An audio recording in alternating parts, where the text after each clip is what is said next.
Total আমি গুলি খেয়েছি আপনার প্রায় 18 থেকে 19টা গুলি খেয়েছি। আমার শরীরে এখনও জায়গায় জায়গায় স্পট, শরীরে এখনও 5 থেকে 6টা গুলি আছে, যা ওইগুলো বের করা হয় না। আসসালামু আলাইকুম, আমি মোহাম্মদ ফয়সাল।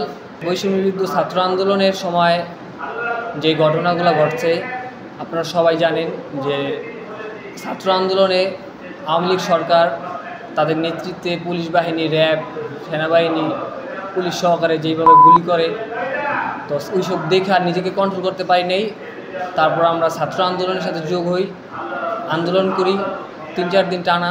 তারপর লাস্টের দিন যেদিনকে 5 তারিখ শেখ হাসিনা পতনের দিন, স্বৈরাচারের পতনের দিন, ঠিক ওই সময় যাত্রাবাড়ি সবচেয়ে বেশি গোলাগুলি হয়।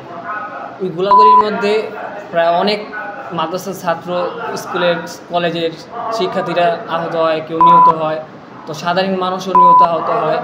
তাদের সাথে যখন আমরা আন্দোলনে শরিক হই, ঠিক যাত্রাবাড়ি থেকে আমরা ঢাকার দিকে মুভ করি।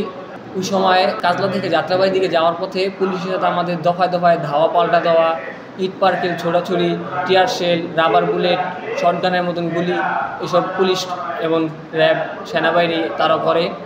তারপর এক পর্যায়ে আমরা পুলিশের সাথে ধাওয়া পাল্টা দেওয়ার সময় যখন যাত্রাবাড়ির দিকে আগাই, ঠিক যাত্রাবাড়ি থানা থেকে মানে পুলিশের এরকম একটা ফোর্স এরকমভাবে বের হয়, দেখ মুভির সিন যাকে হার মানায়, আপনার এলোপাতারি গুলি, কে কোন দিক দিয়ে গুলি করতেছে আর কে কোন দিক দিয়ে পড়ে যেতেছে কেউ বুঝতেছিলাম না। ঠিক ওই সময় আমাদের সাথে আন্দোলন করাকালীন মাদ্রাসার কিছু ছাত্র এবং কলেজের কিছু ছাত্র স্পট ডেড, যারা আর কি আপনার দেখছেন যাত্রাবাড়ি অনেক ভয়ঙ্কর অবস্থা ছিল আন্দোলনের সময়। তো ওই সময়ে আমাদের সাথে যখন পুলিশের ধাওয়া পাল্টা দেওয়া হয়, তখন এরকমভাবে গুলি চালায় আমার সাথে 3-4 জন স্পট ডাইরেক্ট ডেড।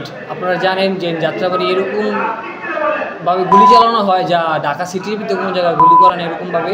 তারপর আমরা তাদেরকে ধরে যখন একটা সাইডে নিতে যাই, পুলিশ তারপর আবার আমাদের উপর গুলি করে।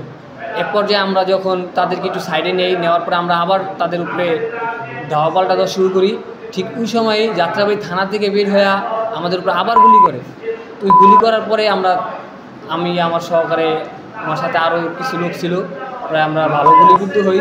গুলিবিদ্ধ হওয়ার পরে আমরা মাটিতে পড়ে যাই। মাটিতে পড়ে যাওয়ার পরে সাথে থাকা 2-4 জন মাদ্রাসার পোলা পাইন এবং আশেপাশের কিছু মানুষ আমাদেরকে উঠায় নিয়ে সাইডে রাখে।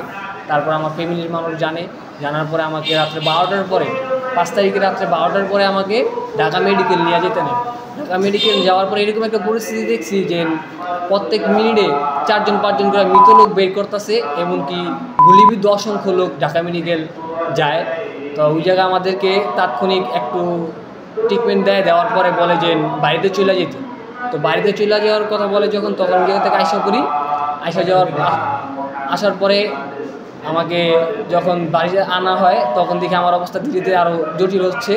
তখন আমাকে ফরাজি হসপিটালে ভর্তি করার পরে তাৎক্ষণিক একটা আলট্রা রিপোর্টে আসে যে আমার পেটের ভিতরে 4 জায়গাতে লিক হয়ে গেছে, খাদ্যনালী, বাথরুমের রাস্তা। তো এই জায়গায় লিক হয়ে পেটের ভিতরে অনেক খারাপ পরিস্থিতি হয়। তখন আমার ইমার্জেন্সি একটা সার্জারি অপারেশন করার পরে আমার বাথরুমের যে রাস্তাটা ওইটা আমার ডাইন সাইডে ব্যাক করে দেয়, ড্রেন করে দেওয়ার পরে প্রায় 2-2.5 মাস আমার ওই ড্রেনটা ছিল থাকাকালীন। আমি আবার 2.5 মাস পর আরেকটা অপারেশন হলো। আমার টোটালি 2টা সার্জারি করা হয়েছে। আমার চোখের উপরে গুলি, এমনকি আমার শরীরের ভিতরে মেরুদণ্ডের সাইডে এখনও 4-5টা গুলি, আমার এখানেও একটা গুলি এখনও আছে। টোটাল আমি গুলি খেয়েছি আপনার প্রায় 18 থেকে 19টা গুলি খেয়েছি। আমার শরীরে এখনও জায়গায় জায়গায় স্পট, শরীরে এখনও 5 থেকে 6টা গুলি আছে, যা ওইগুলো বের করা হয় না।